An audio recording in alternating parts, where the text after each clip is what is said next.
ኢትዮጵያ በታሪኳ አይታው ማታቀውንና የመላው ህዝቧን ቀልብ የሳበ ታሪካዊ ምዕራፍ ላይ ትገኛለች። ለዘመናት የከፋፈሉንን እርስ በርስ ያራራቁንንና አጥር ያበጁልንን ስር የሰደዱ ልዩነቶች በጠረጴዛ ዙሪያ ቁጭ ብሎ ለመፍታት የተጀመረው ሀገራዊ ምክክር ሂደት አሁን ላይ ወሳኝ ምዕራፍ ላይ ደርሷል። በአንድ አዳራሽ ውስጥ የተቀመጡ በሺዎች የሚቆጠሩ ኢትዮጵያውያን ዛሬ የሚከውኑት ተግባር የዕለት ተዕለት ውይይት ብቻ አይደለም። ይልቁንም የመደማመጥና ነገን በጋራ የመስራት ታሪካዊ ሂደት ጅማሮ ነው። ታዲያ ኢትዮጵያ ይህንን ታሪካዊ ሂደት ለማጽናት ምን እያደረገች ነው? ቆይታችን ለዚህ ምላሽ ይኖረዋል።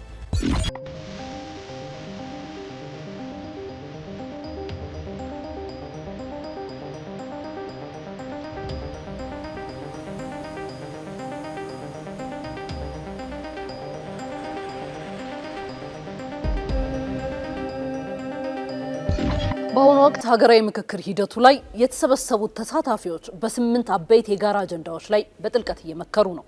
የውይይት በቀላሉ ተሰብስቦ የመበተን አካሄድ አይደለም። በአዳራሽ ውስጥ ያለው እያንዳንዱ አጀንዳና ድምጽ በስርዓት እንዲደመጥ ትናንት የነበሩ የሀሳብ ልዩነቶች ተሞግተውና ተብላልተው ወደ ጋራ መግባባት እንዲመጡ ታስቦ በተቀናጀ አወቃቀር እየተካሄደ ይገኛል። ሂደቱ ከታች ከትናንሽ ስብስቦች ተነስቶ ደረጃ በደረጃ ወደ ትላልቅ የምክክር ምዕራፎች የሚያድግበትና እያንዳንዱ አጀንዳ ሳይረሳ በጥንቃቄ የሚሰነድበት የውይይት መስመር ነው። እስካሁን ባለው ታሪካችን እንደ ሀገር አላግባባን ያሉን የሀገራችንን ችግሮች ለአያሌ ዓመታት በተለያዩ አጋጣሚዎችና መድረኮች ሲነሱ ኖረዋል።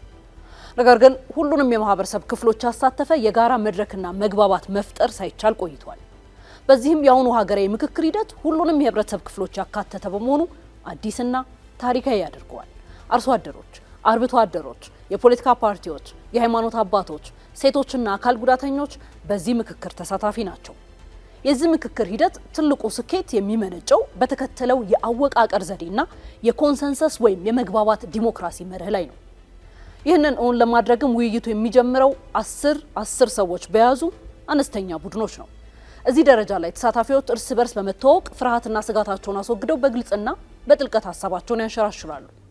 በዚህ ደረጃ እያንዳንዱ ሰው እንዲናገርና ሀሳቡ በጥንቃቄ እንዲሰነድም ይደረጋል። በመቀጠል እነዚህ በ10 ቡድን አባላት በ5 ቡድኖች ተቀናጅተው 50 አባላት ባሉት ንዑስ ቡድን ውስጥ ሀሳቦቻቸውን ያቀርባሉ። እዚህ ላይ በቃለ ጉባኤ ያዦችና በአማካሪዎች ታግዘው ሀሳቦቹ ድግግሞሻቸው የተቀነሰና ተመሳሳይነት ያላቸው እንዲዛመዱ እየተደረጉ ይሰነዳሉ። በመቀጠል ይህ በባለ 50ዎቹ የተሰነደው ሀሳብ የ250 ሰዎች ስብስብ በያዘ ቡድን በስፋት ይሞገትበታል። የባለ 250 ሰዎች ስብስብ የተለያዩ አመለካከቶች የሚጠጋጉበትና የሚዋዋጡበት ወሳኝ ስልታዊ ምዕራፍ ነው። በየስልታዊ ቡድኑ የበሰሉ ሀሳቦች ወደ ዋናው የ500 ተሳታፊዎች ስብስብ በመምጣት የመጨረሻ የጋራ መግባባትና የምክረ ሀሳብ ውሳኔዎች ላይ ይደረስበታል። ከ10 ሰው ጀምሮ እስከ ባለ 500 ቡድን ድረስ ያለው አወቃቀር ትልልቅ ቁጥር ያላቸው ወገኖች ወይም አካባቢዎች የትናንሾቹን ሀሳቦች እንዳይጨፈልቋቸውና ድምጻቸውን እንዳይወጡት የሚከላከል ነው። በዚህ አሰራር የመግባባት ዲሞክራሲ በተግባር ይገለጻል። በ50 ሲደመር 1 በአብላጫ ድምጽ ማለት ነው ከማሸነፍ ይልቅ 100% ወይም ወደ 75% በሚቀረብ ከፍተኛ የኮንሰንሰስ ወይም የጋራ መግባባት ደረጃ ላይ ለመድረስም ያስችላል። በተጨማሪም አለመግባባቶችና ቅራኔዎች በሚፈጠሩበት ወቅት ሂደቱን የሚያስታርቁ የሀገር ሽማግሌዎች፣ ባለሙያዎችና የቅሬታ ሰሚ አካላት መኖራቸው ሂደቱ ከመስመር ሳይወጣ እንዲቀጥል ዋስትና ሆኗል። ይህ በአዳራሽ ውስጥ በቡድን ተከፋፍሎ የሚካሄደው ጥልቅ ምክክር የኢትዮጵያን አዲስ ጎዳና የሚጠርግ ነው።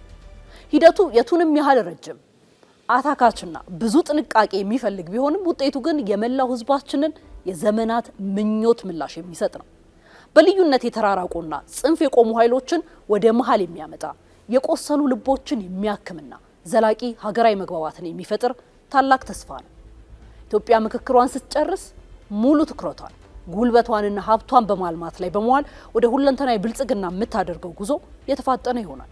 የዛሬው ጥረት የነገዋን ሰላማዊ፣ ጠንካራና የበለጸገች ኢትዮጵያን የመገንባት ታሪካዊ መሰረት ነው።